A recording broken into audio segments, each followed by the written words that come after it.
자, 231페이지 표지 한번 보십시오.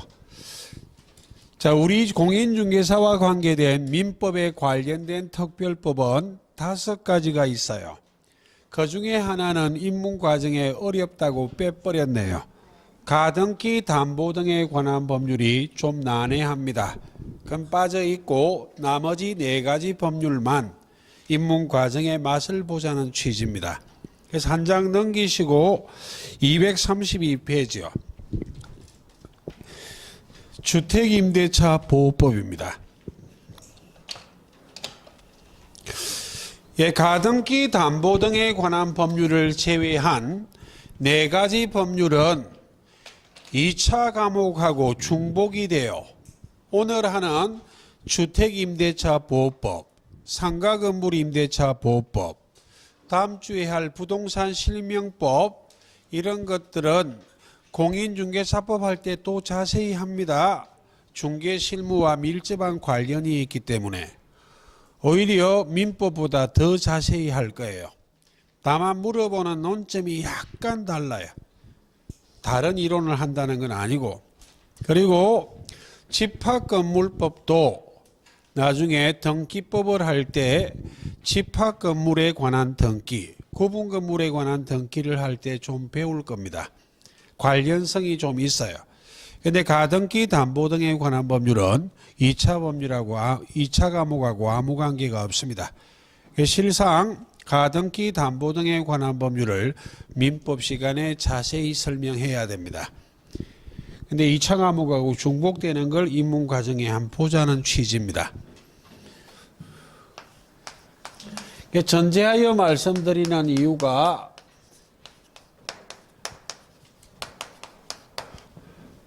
이 차 과목하고 중복되는 법률을 매 순환마다 자세히 설명할 시간이 없습니다. 그러니까 오늘 시간이 있을 때 가장 기본은 잘 들어두시라는 이야기입니다. 자, 주택임대차 보호법을 이해해 보도록 하겠습니다. 자, 이 법률이 만들어지기 전이에요.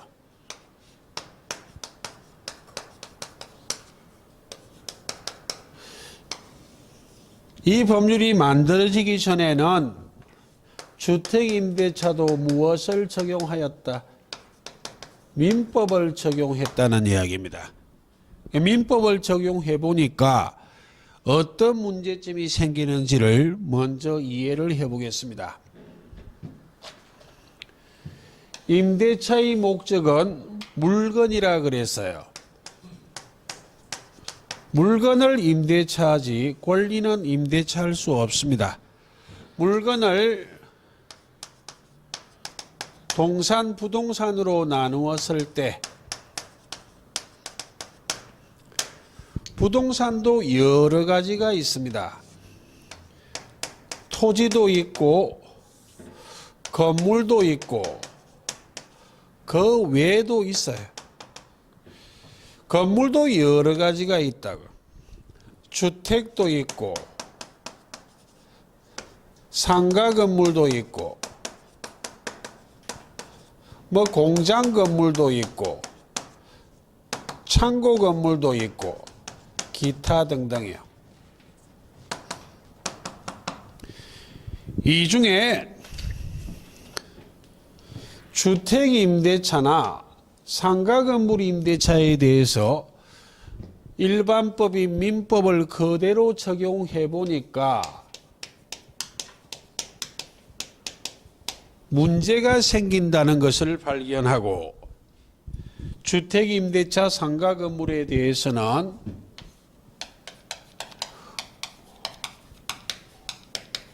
무엇을 우선하여 적용하기 위해서 특별법을 이런 법률을 만들었다는 이야기입니다. 주택임대차 보호법, 상가건물 임대차 보호법. 그럼 주택임대차나 상가건물 임대차에 대해서는 특별법 우선의 원칙에 따라 민법을 우선하여 적용하는 것이 아니라 무엇을 우선하여 적용하겠다? 특별법을. 그 말입니다. 그럼 이 법률을 만들 당시는 최초로 생각한 것이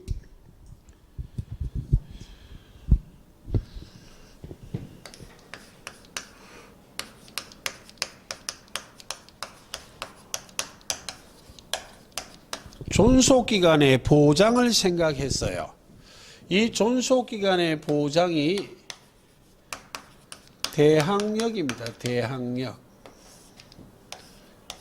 존속기간의 보장이란 이야기는 시험 지문에 이런 표현은 쓰지 않지만 약속한 기간 동안 안정적으로 살 권리 말해요.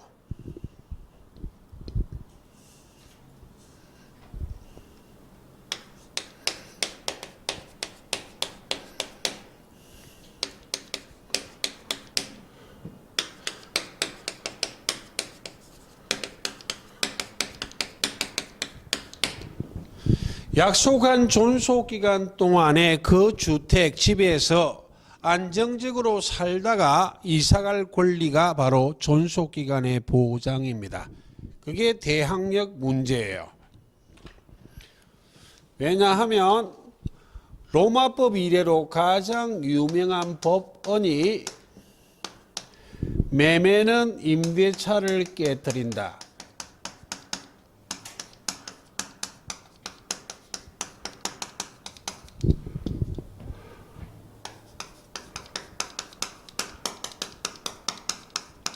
라는 법원이 있어요.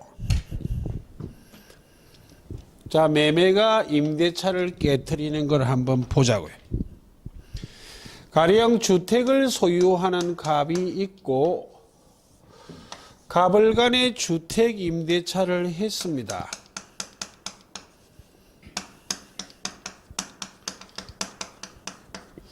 갑이 임대인, 을이 임차인. 자, 존속기간을 2년을 약정했다고 예를 들어 보겠습니다. 그럼 2년 동안은 이 주택을 배타적으로 점유하여 사용 수익하는 자는 누구다? 임차인이요.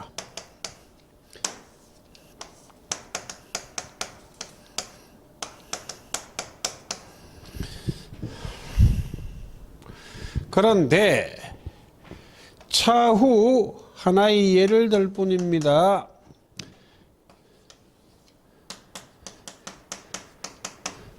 갑병간에 이 주택을 매매했습니다. 그럼 갑이란 임대인이 매매는 예시이기 때문에 양도인, 매도인이고 병이 양수인, 매수인이다. 양도, 양수가 포괄적인 용어고 그 대표적인 것이 매도, 매수예요. 되겠습니까? 예. 그럼 이 양수인 명의로 소유권 이전 등기하면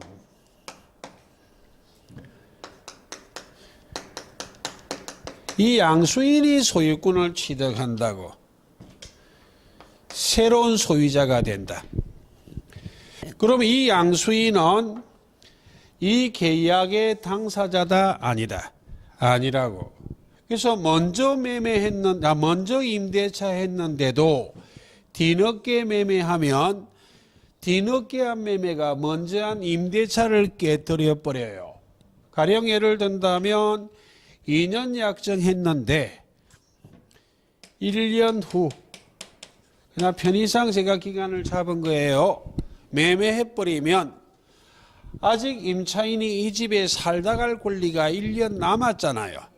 1년 남았는데도 새로운 소유자, 양수인이 나는 당신하고 임대차 계약한 적 없고 내 집 돌려주세요 라고 주장하면 매매가 임대차를 깨뜨려 버려요. 왜 매매가 임대차를 깨뜨린다고? 임차인이 가지는 권리는 임차권, 채권에 불과해요. 새로운 소유자가 가지는 권리는 소유권, 무엇이다? 물건이에요. 물건이 채권을 깨트린다고 집 돌려줘야 됩니다. 알아들었습니까? 그러니까 임차인이 불안해요. 먼저 계약 체결했는데도 임대인이 집 팔아버리면 또 딴 집으로 옮겨가야 된다고. 그래서 할 수 없이 국민의 주거생활의 안정을 도모하기 위해서는 민법을 그대로 적용할 수는 없어. 이 민법 규정에도 임차권을 등기할 수 있다는 규정은 있지만 621조 제1항이요. 621조 제1항의 핵심적인 표현은 당사자 간의 반대 약정이 없으면이 핵심이에요. 되겠습니까? 그럼 임대인은 반대 약정을 하는 게 일반적입니다. 그러니까 실무상 임차권은 민법 621조 제1항에 따라 거의 등기되는 경우가 있다 없다? 없어요. 실무상 거의 등기 안 됩니다. 아까 했던 내용대로 등기는 할 수 있기 때문에 만약 등기가 됐다면 널리 제3자에게 대항력이 생기지만 등기가 되지 않았다면 당사자 간의 채권적 효력만 있지 임차권을 제3자에게 대항할 수는 있다 없다? 없어요. 근데 실무상은 거의 등기가 된다 안 된다? 안 된다니까. 만약 등기가 됐다면 계약의 당사자가 아닌 제3자에게도 임차권을 주장 대항합니다. 그때는 나머지 1년을 더 살아도 돼. 등기된 임차권이라면. 되겠습니까? 근데 실무상 거의 등기가 된다 안 된다? 등기가 거의 되지 않기 때문에 새로운 소유자, 이 제3자에게는 임차권을 주장, 대항을 하지 못하기 때문에 아직 존속기간 1년 남았는데 이런 주장을 한다 못한다? 못하기 때문에 이 매매는 먼저 한 임대차를 무엇해버린다고? 깨뜨려버리기 때문에 민법이 적용돼서는 국민의 주거생활의 안정을 도모할 수 있다 없다? 없어요. 그래서 국민의 주거생활의 안정을 도모할 수 없기 때문에 이 존속기간을 보장하기 위해서 특별법인 주택임대차보호법을 만들었다는 말입니다. 그럼 이 법률에는 등기가 되지 않았는데도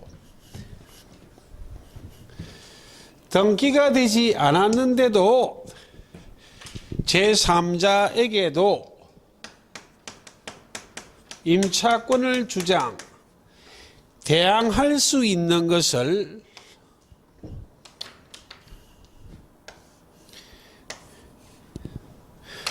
등기가 되지 않았음에도 불구하고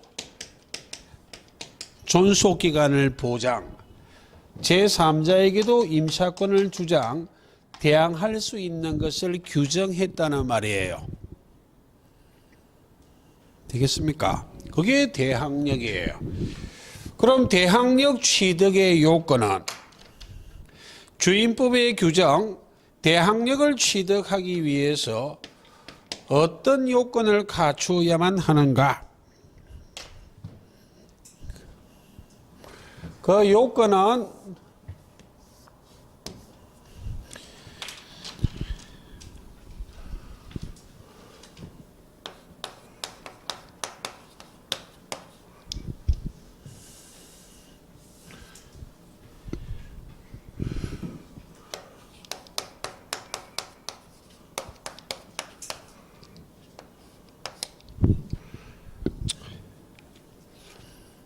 주택의 인도와 주민등록이요.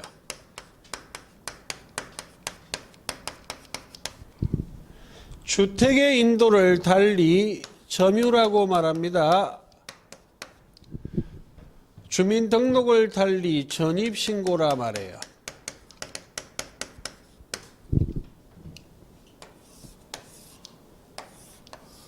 주택의 인도와 주민등록을 갖추면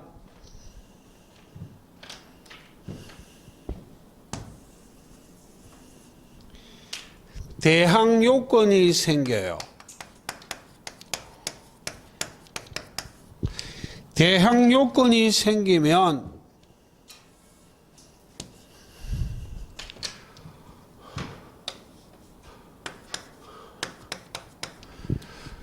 과거에는 한자로 이길이란 말을 썼기 때문에 판례들은 이길이란 표현을 쓰고 있어요. 이길이란 말이 다음 날을 말해요. 그 다음 날부터 무엇이 발생한다고 돼 있다고? 대항력이요.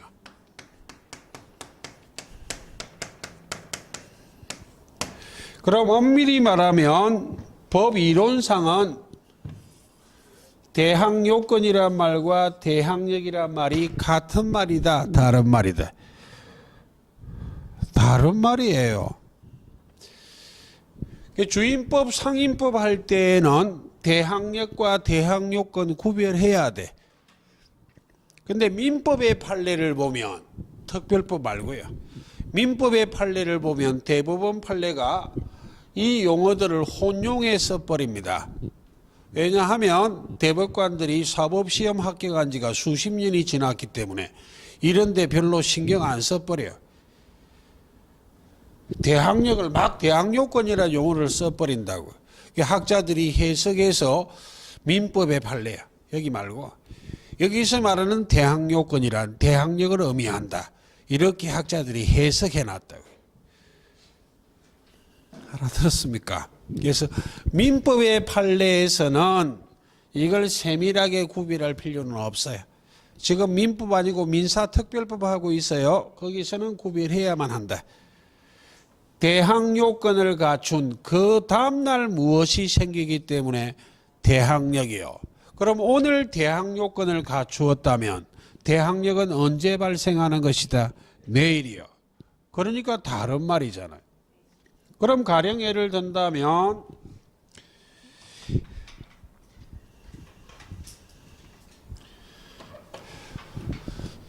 임차인이 대항요건을 임차인을 중심으로 이해합니다.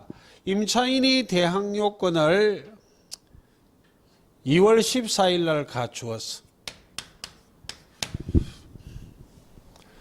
두 가지 요건 모두 만족시켜야 됩니다. 한번 해봐야 되겠네. 두 가지 요건을 모두 충족해야만 무엇이 발생해? 대항요건이.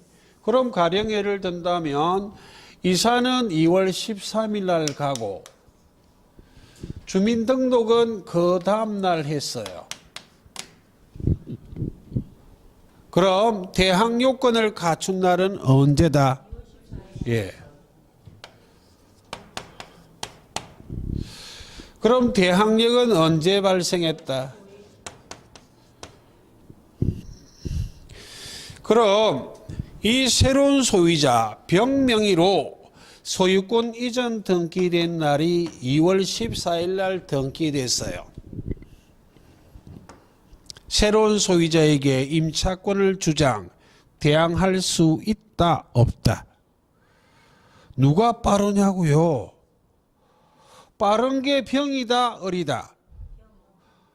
그럼 매매는 임대차를 깨뜨린다, 깨뜨리지 못한다? 깨뜨린다고. 집 돌려주세요 하고 말하면 돌려줘야 돼, 이거는. 알아들었습니까? 그 말이에요. 그럼 예를 든다면 소유권 이전 등기된 날이 2월 16일이에요. 대항력이 우선이다, 아니면 제3자 병의 소유권이 우선이다? 대항력이 우선이니까 매매는 임대차를 깨뜨릴 수 있다, 없다? 없어요. 나가라 소리 한다, 못한다? 못해요. 그 말을 임차인이 등기가 됐거나 등기되지 않아도 이미 대항력을 갖춘 이후 새로운 소유자가 등장하면 어찌됐든 임차인이 대항력을 갖추어야 돼요.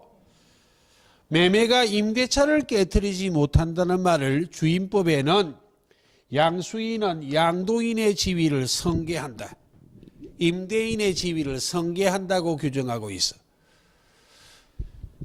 어리 임차권을 주택 임차권을 취득한 다음 새로운 소유자가 등장하면 이 양수인이 양도인, 임대인의 지위를 언제나 성계하는 건 아니에요.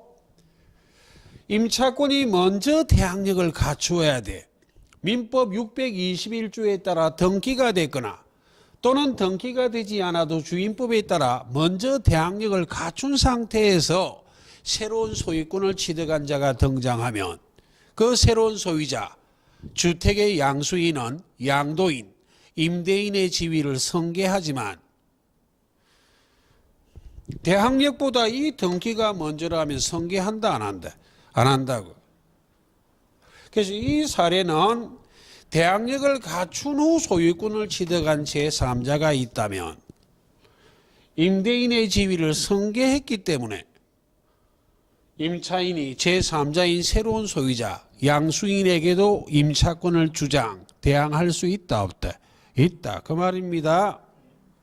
대항력 갖추지 못한 상태에서 주택이 양도가 되면 매매는 임대차를 깨트리는 거예요. 예.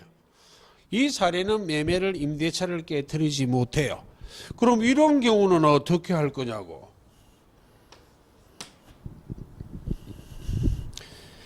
양수인 명의로 소유권 이전 등기하여 새로운 소유자가 소유권을 취득한 날하고 임차인이 대항력을 취득한 날이 같은 날입니다. 이때는 임차권을 새로운 소유자 제3자인 병에게 대항 주장할 수 있을까요? 없을까요? 있다는 게 대부분 판례입니다.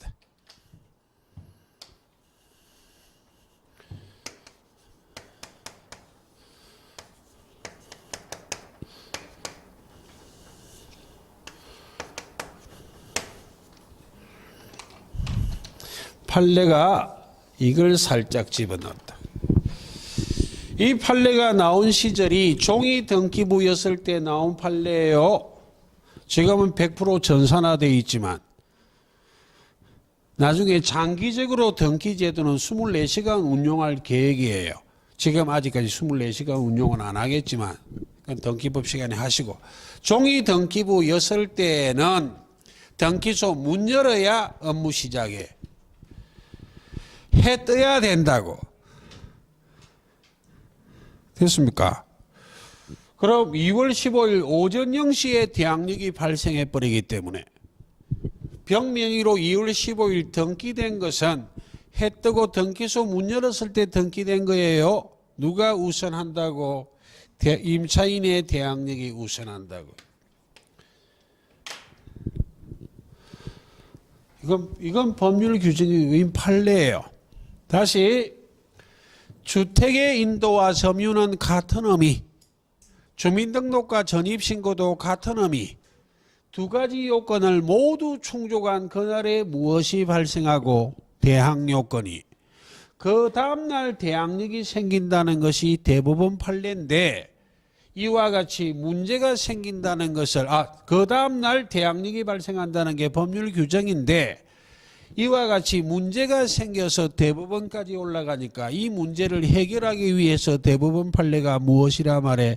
대항력은 그 다음날 오전 0시부터 발생한다.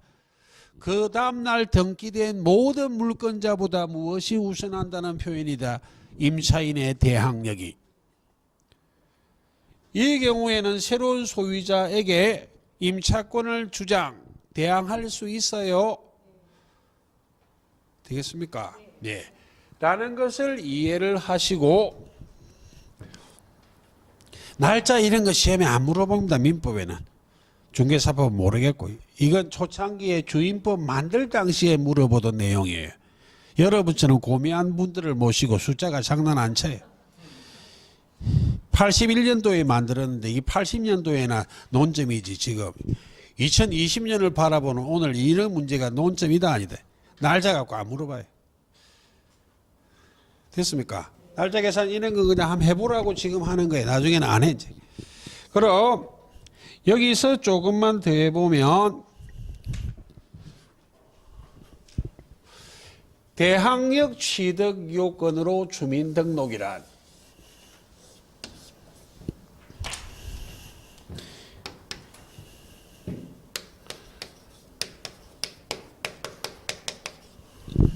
간격이 안 맞네.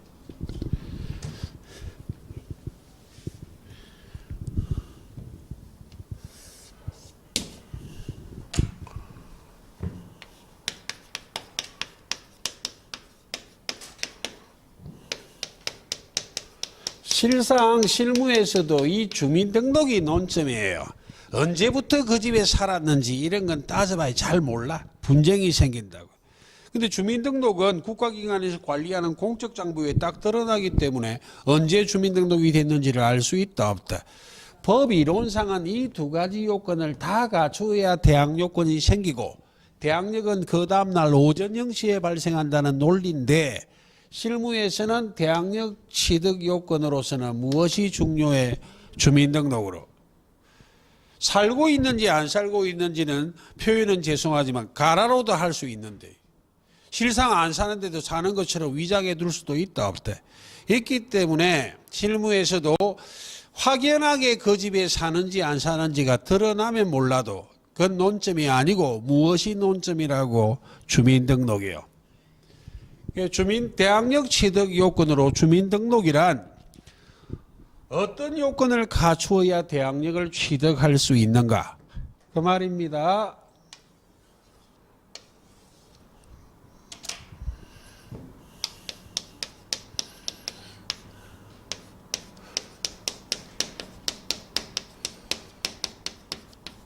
실제와 주민등록이 일치해야 한다고. 원칙이 공구상 표시를 기준으로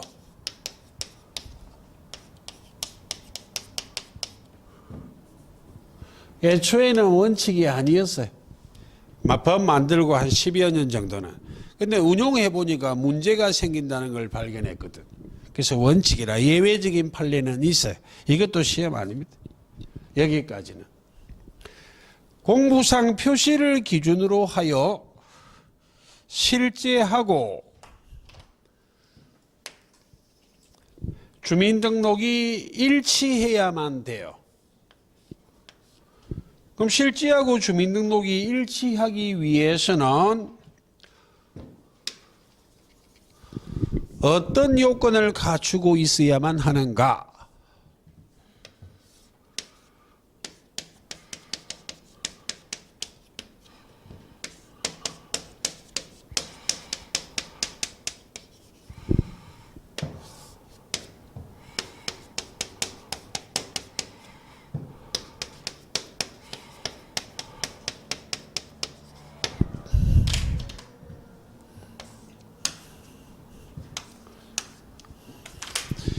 공동단독을 생략해도 똑같은 말입니다.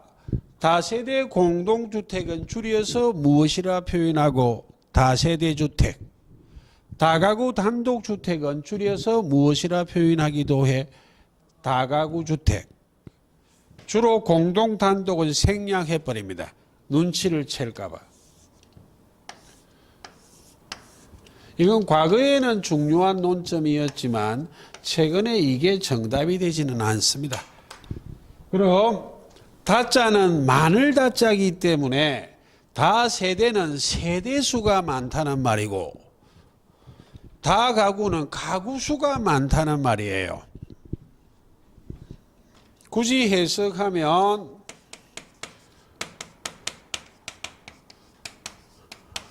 소유권이 많아요. 다세대 공동주택의 가장 대표적인 예가 아파트 등을 말해요.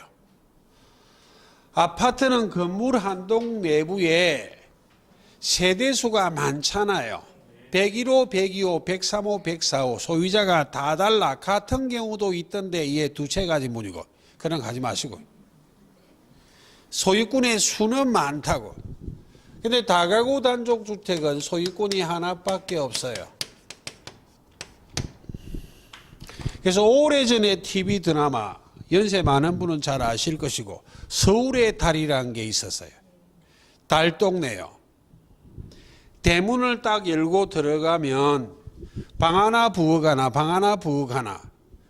근데 집주인이 뽀대나게 방 하나 부엌 하나 위에 101호 102호 103호 104호 이렇게 적어놓고 있지만 101호 103호 104호 105호가 대문을 같이 쓰고 있잖아요.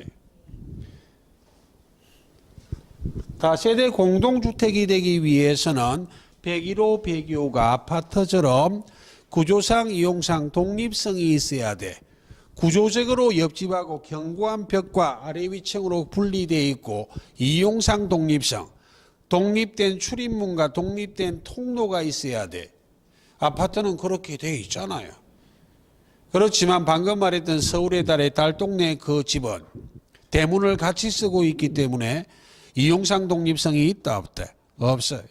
가구 수는 많아도 소유권은 몇 개라고? 한 개예요. 다세대 공동주택은 공부상 표시를 기준으로 하여 지번뿐만 아니라 무엇까지도 정확하게 기재하여 동호수까지요. 동호수까지 공부상 표시를 정확하게 기재하여 전입신고해야 돼. 그리고 주민등록이 돼야 된다고. 그런데 다가구 단독주택은 어디까지만 정확하게 기재하면 된다고? 지번까지만.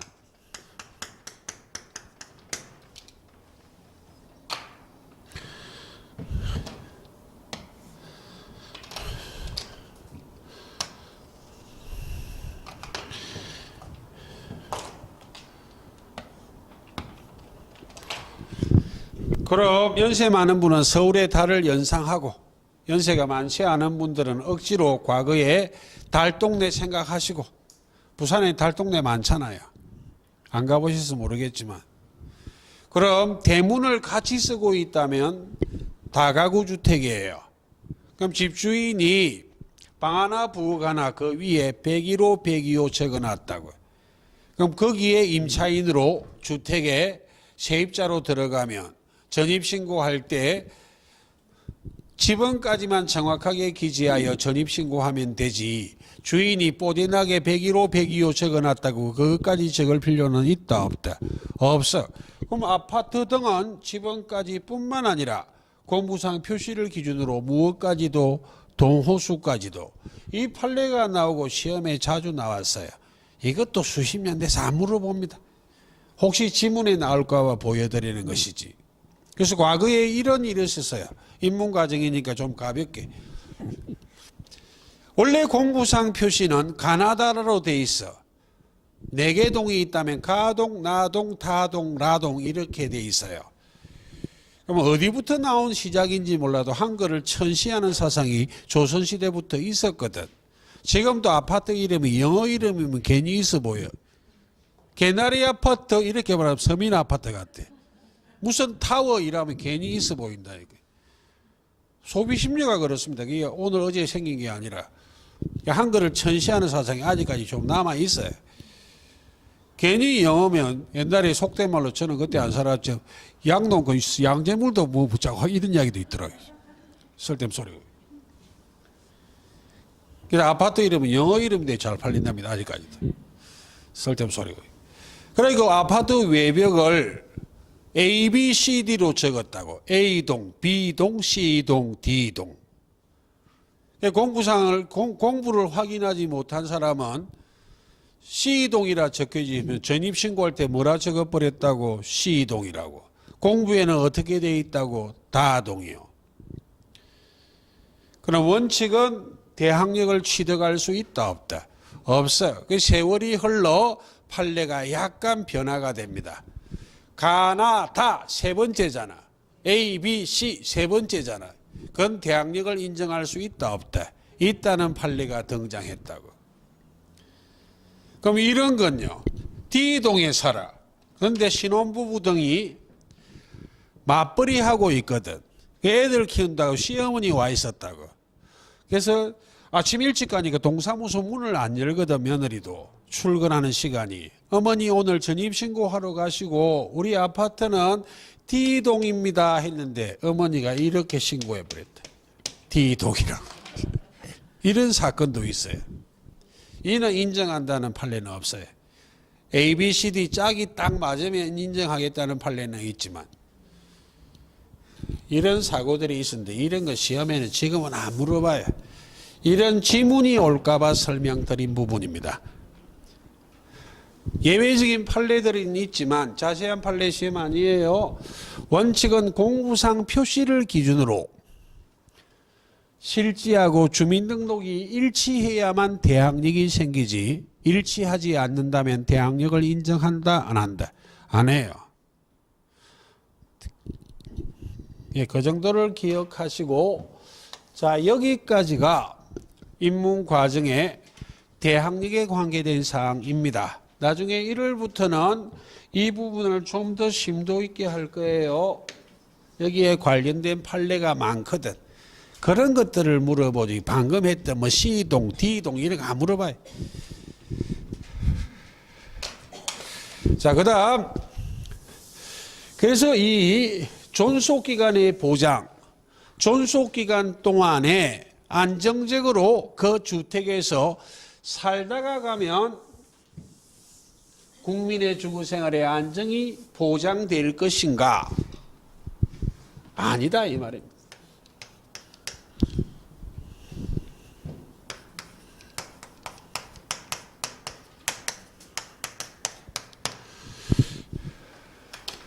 이건 그냥 이사 가면 돼. 소유자 달라지면.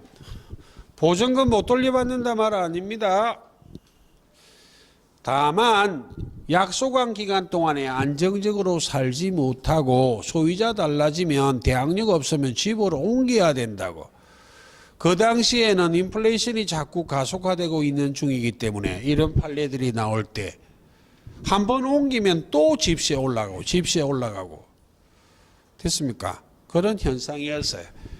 그런데 그거보다 더 중요한 것이 보증금 회수의 문제입니다. 그런데 이걸 만들 당시에도 학자들은 이미 주장했었어요. 건배치들이 그냥 한눈 감아버린 거지. 쓸데없는 소리 하면 뭐 정부 비판하기는 거 아닙니다. 정치 잘 몰라요. 인류학자들이 말해요. 가진 자들은 갖지 않는 서민들을 위해서 혜택을 한꺼번에 풀지는 않는다고요. 알아도 찔끔찔끔 풀어요. 풍선 이론 주장하는 사람이 있어요. 민중이 분노가 생겨 폭발하기 일보 직전에 바늘로 콕콕콕콕 찔러서 바람 뺀대요. 학자들은 그 당시에도 이거 주장했었어요. 근데 국회를 통과하는 과정에서 이건 삭제시켜버렸어요. 왜냐하면 국회의원들은 선거할 때나 국민 앞에 컨절하지 항상 자기들 편이에요. 가진 자의 편이라고. 가진 자의. 말로만 갖지 않는 사람을 위해서 어쩌고 하지만 쓸데없는 소리입니다. 그래서 그 뒤에 한참 세월이 흘러 드디어 이것도 국민들이 눈치를 챘기 때문에 개정을 했다 이 말이에요. 새로 만들어서 보증금 회수예요. 한꺼번에 다 만든 거 아닙니다. 보증금 회수라는 이야기는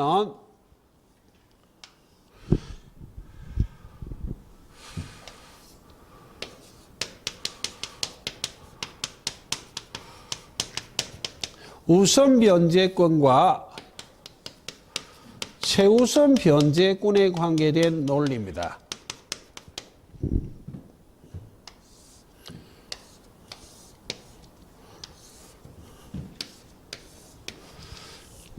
우선 변제권이란 이야기는 선순위 담보권자, 대표적으로 선순위 저당권자와 권리의 순위를 따진다는 말입니다.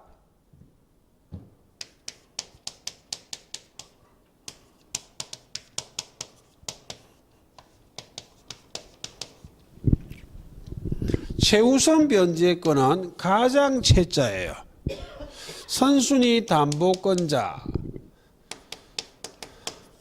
선순위 저당권자보다 우선한다는 말입니다. 이건 권리의 순위를 따져 우선 변제하는 것이고, 이건 언제나 선순위 저당권자보다 보전금 중 일정액을 우선하여 변제하겠다는 이야기야. 그럼 어떤 요건 하 우선 변제받을 수 있는가? 요건입니다.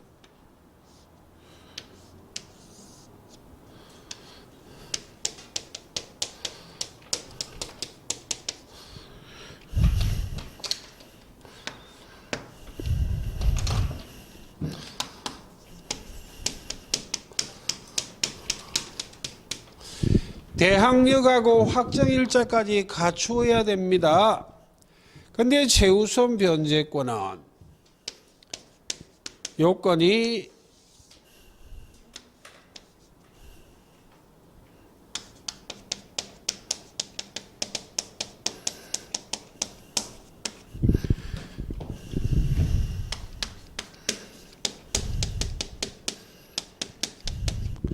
경매 신청의 등기 전까지 대항 요건만 갖추면 돼요.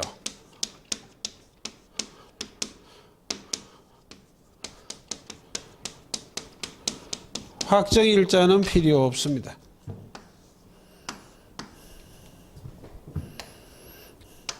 그럼 숫자로 시험에 안 물어봅니다. 그래도 한번 해볼게요. 여기에 대항력이 이 대항력을 말해요. 가령 예를 든다면 그 집에 이사 간 날은 2월 13일입니다. 주민등록 전입신고는 2월 14일 날 했어요. 그럼 대항요건은 2월 14일 날 갖추었으니까 대항력은 언제 발생해서 2월 15일. 그런데 확정일자는 주민등록 전입신고하는 그날에 확정일자 받았습니다. 그럼 대항력하고 확정일자를 공히 만족해야 되는 것이 우선 변제권이 생기는 겁니다. 대항력 2월 14일. 대항력 2월 15일. 죄송합니다. 확정일자 2월 14일. 두 가지 요건을 만족시키는 날짜는 언제라? 2월 15일이요.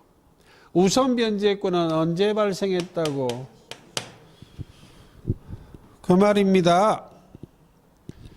그럼 다시 해볼게요. 이건 여기서 하면 안 되고. 이런 날짜 시험에 안 나옵니다. 민법에는. 한 번은 해야 되기 때문에 설명드릴 뿐이에요. 시간이 너무 흘러버렸네. 그럼 잠시 쉬고 와서 계속 연결해 드릴게요. 그럼 연결이니까 칠판 지우실 필요 없죠? 예, 깨끗하게 쉬십시오. 예, 잠깐만 쉬겠습니다.